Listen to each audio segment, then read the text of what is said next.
Magandang araw sa inyong lahat. Welcome back na naman sa channel ko. Ngayon, maibabahagi na naman ako na panibagong ritual.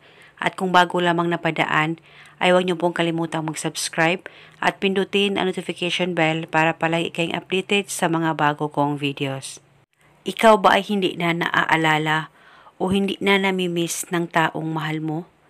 Dahil hanggang ngayon ay deadma ka pa rin sa kanya. At mababaliw ka na sa sobrang pagka-miss mo sa kanya, pero ikaw ay baliwala lang niya. Gusto mo ba na mabaliktad ang sitwasyon na siya na naman ang mababaliw sa sobrang pagka-miss niya sa'yo? Gawin lamang itong ritual na ituturo ko sa inyo ngayon. Ito'y napakasimple at napakadaling gawin at ito'y napaka-epektibo basta magtiwala ka lang sa mga ganitong pamamaraan. Ang gagawin mo lamang, kumuha ka ng isang basong tubig at lagyan mo lamang ito ng kaunti lamang po na asin. Dapat malinis po ang tubig na gagamitin mo sa ritual na ito at pagkatapos hawakan mo ang baso sa dalawang kamay mo.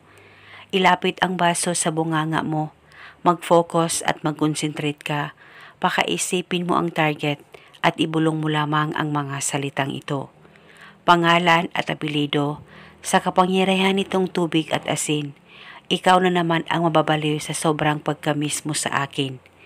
Ibulong mo lamang ito ng 3 beses. Pwede mo dagdagan ng hiling kung gusto mo, wala pong problema.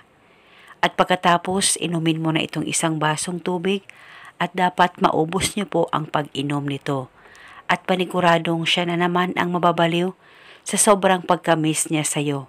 Gawin itong ritual 1 beses sa isang araw sa kahit na anong oras na gusto mo. At gawin ito hanggang kailan mo gusto at paniguradong palagi ka nang mamimiss ng taong mahal mo. Basta magtiwala ka lang. At kung kayo ay may katanungan, mag-comment lang po kayo sa baba. Maraming salamat po sa panonood. May God bless us all.